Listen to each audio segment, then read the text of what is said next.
Hi guys, welcome back to another video. So today I've got 15 easy freestyle skills for you guys to try at home. Now freestyle isn't going to improve your performance on the pitch. You're not going to become a better player by doing freestyle skills, but it is a good way to warm up with the ball. It's enjoyable, it's nice to be creative and have a bit of fun with the ball from time to time. So let's get right into the first move. Number one is the foot store, the first move I ever learned, and it's the most important to learn in my opinion because it can actually be the foundation to a lot of other freestyle moves. So if you want to practice your around the worlds and you're not quite confident enough doing it while juggling, you can use the foot store to begin the move. So basically what we're doing is, as the ball is descending, we're dropping our leg to cushion the ball and we're pointing our toes upwards to wedge the ball between our foot and our lower leg. So as you can see here, as I point my toes up, it creates a nice little nest for the ball to land on, and then we can just flick it back up and continue to juggle. So I'd recommend learning the foot store before continuing on into any other freestyle moves.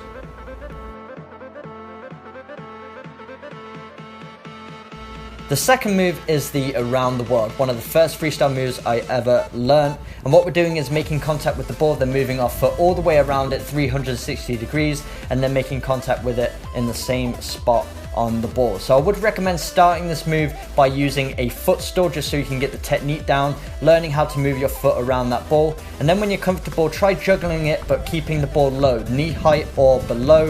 And then as you make contact with the ball, immediately move your foot around it. Don't wait to juggle it up and then move your foot around. Immediately make contact and get around that ball as quickly as possible. So you can either go inwards to outwards or outwards to inwards, whatever you're more confident with.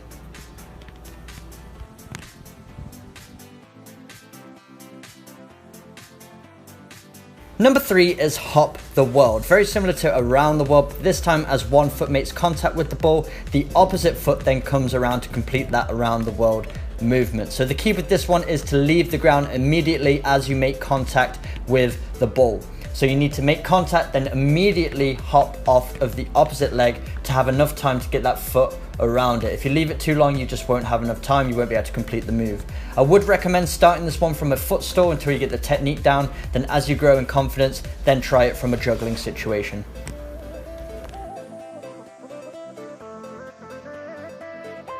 Number four is the crossover. So we're just trying to cross our feet over while continuing to juggle the ball. So you need to hop off of both feet mid-flight, and one foot's going over the top of the ball, similar to an around the world, but the opposite foot underneath is the one that's making contact with the ball. So you're basically just juggling and hopping mid-flight. That underfoot is the one that's making contact with the ball, and the opposite foot just goes over the top of it, so your feet cross over.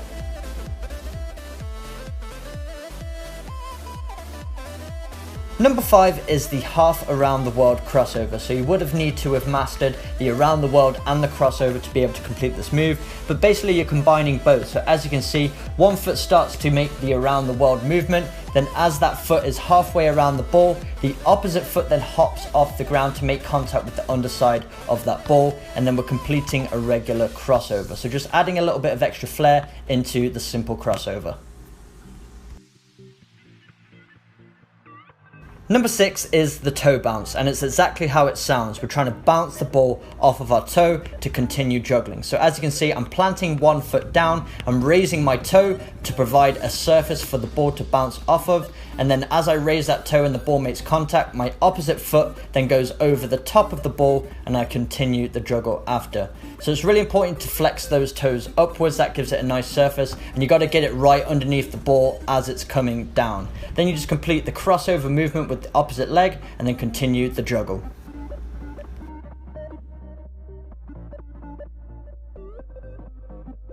Number seven is the reverse toe bounce. So just another variation of the toe bounce that you can perform. So this time one foot's coming behind the opposite leg to catch the ball in the toe bounce. So again, we need to get that foot underneath the ball and then raise our toes to provide a surface for the ball to bounce off. And then the opposite foot then steps over it once again.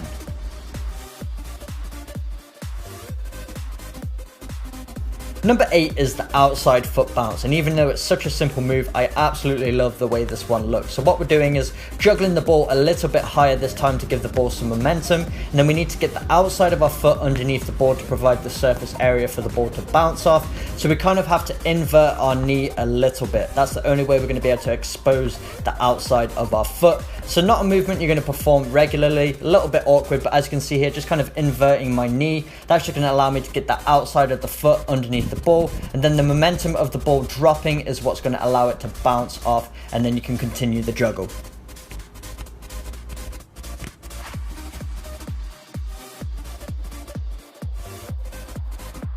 Number 9 is the knee catch around the world. So there's two components to this move. The first being clamping it in between the knees. So you just need to juggle the ball up in the air, and it just takes a little bit of timing to work on catching it in between your thighs just by squeezing either side of the ball to wedge it there. And then the second phase of the movement is just crossing one knee over the other. Then the ball will automatically release, and it almost looks like a hop the world movement.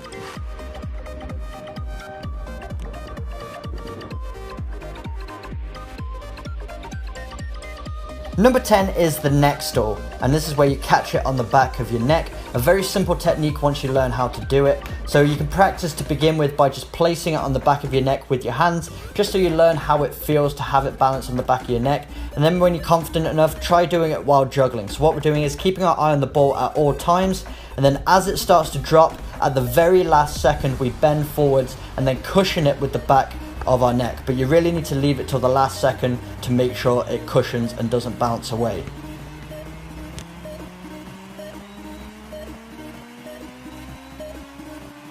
Number 11 is the thigh catch. So we need to begin by juggling the ball probably around shoulder height, and then we need to flex our leg, which just means to bend it, and then we're trying to catch it in between our calf and our hamstring. So as you can see, as I bend my leg, it just provides a place for the ball to sit in. Then I need to clamp it in between basically my glute and the lower leg. And then as I release the ball, I flick it up with my heel to continue the juggle.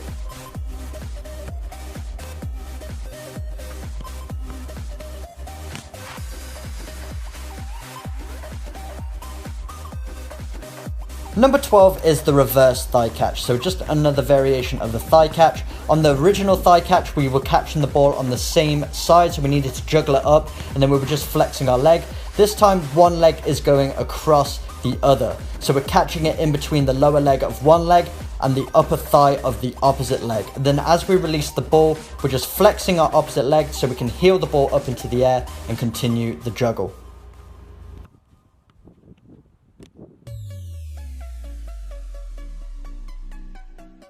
Number 13 is the neck stall heel bounce. So we already worked on the neck stall, now we're adding an extra bit of flair to the move. So after we've caught it on the back of our neck, we're just going to stand upright, which allows the ball to drop down the center of our back, and then we need to raise our heel. So this just works on a little bit of timing here. You need to get it right so that your heel makes contact with the ball right as it drops off of your lower back. And if it makes contact at the right time, you're going to allow the ball to bounce back over your head, so then you can retrieve it on the opposite side. So you need to be able to do this without looking, so it's just working on timing, getting your foot in the right position, and then flicking it over your head. Number 14 is the toe bounce 360. So we already worked on the toe bounce earlier, so once you've mastered the toe bounce, you should be able to do this one with a little bit of practice. What we're doing here is, as we bounce the ball off of our toe, we're stepping over the ball 180 degrees, and as the ball bounces off of the toe, we then flick the ball with our heel and then complete the 360 degree turn to continue the juggle.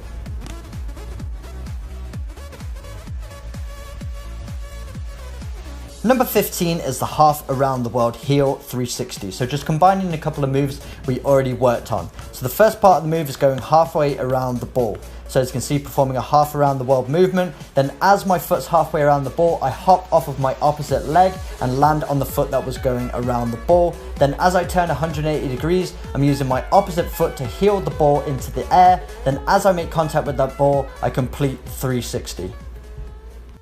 So there we go, 15 easy freestyle skills for you guys to try at home. And I wouldn't recommend taking time away from your training to work on freestyle, but do it in addition. Use it as a way to warm up and just a fun, enjoyable way to get those extra touches on the football. You see footballers of all levels doing this before training, before their matches, just being creative with the ball and enjoying it. But if you did enjoy today's video and you want to see more freestyle moves, make sure you smash that like button. Also hit that subscribe button for weekly training videos, and I will see you guys in my next video.